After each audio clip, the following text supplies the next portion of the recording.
పొద్దుముకిందంటే చాలు తలుపులు తీసుడలేదు, కిటికీలకు చుట్టూ జాలీలు కొట్టుడు, రాత్రి మచ్చర్దాండ్లు కట్టుడు, దోమల బత్తీలు ముట్టించుడు.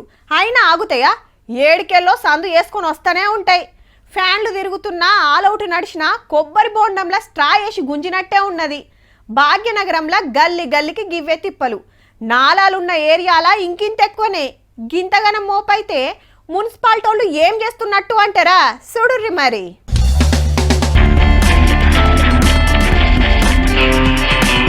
చూస్తుండ్రా ఏం చేస్తుండ్రో? డీజిల్ వారవోస్తుండ్రు. ఇదెక్కడి కథరో? బొట్టు బొట్టు బంగారమైన యాళ్ళ గిదేం సక్కదనం అంటుండ్రా? లెక్క ఏరే ఉన్నది. మళ్ళా పట్నం పబ్లిక్ కు దోమలు సూదు లేకుండా గల్లీలలో పొగ కొడతారు కదా, అగో గా మిషన్ లో వాడాల్సింది గిట్ల మోరీలో పోస్తున్నారు పనిమంతులు.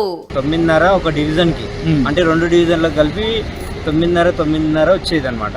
ఆ 9:30 కొట్టకుండా ఓన్లీ 5 కొట్టేటోళ్ళం. గట్ల మల్కాజ్గిరి సర్కిల్ కు రోజుకు 84 లీటర్లు డీజిల్ ఇస్తుంటే 24 లీటర్లే వాడేది. తతిమది సూపర్వైజర్లు బయట అమ్ముకొని వాటాలు పంచుకుంటాను ముద్దుగా. అప్పుడు నెలకి 5,000 ఇచ్చేటోడు. ఇవన్నీ డీజిల్ పైసలేనా?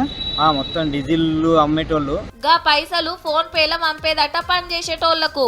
గీదంతా ఎప్పటికంచెల్ నడుస్తుందో గాని జిహెచ్ఎంసీ కమిషనర్ గా కర్ణన్ సార్ వచ్చిన కంచి స్ట్రిక్ట్ అయిందట. గా కథలు పడకుండా డీజిల్ లో ఓ కెమికల్ కలుపుడు తోటి ఎవ్వరు కొనకుంటా అయినరు. కానీ పైసలు నిన్న పానమాయే. ఏహే కమిషన్ లేకుండా మేమెందుకు పని చేస్తామని పారవోసుడు పెట్టిండ్రిగా.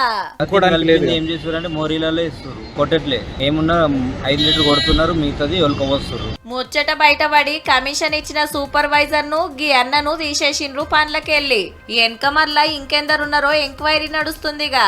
సిటీలా దోమలను కంట్రోల్ చేస్తానికి ఏడాదికి 32 కోట్ల రూపాయలు ఖర్చు పెడతా అంటే నడిమిట్లా గిట్ల బుక్కుతాండ్రు కొందరు ఉత్తములు. గసంటోళ్ళని దొరకబట్టి ఓ అర్రలకు తోలి దోమలను ఇడ్చబెడితే తెలుస్తుండే గా బాధ ఏందో. లేకుంటే ఏంది మరి?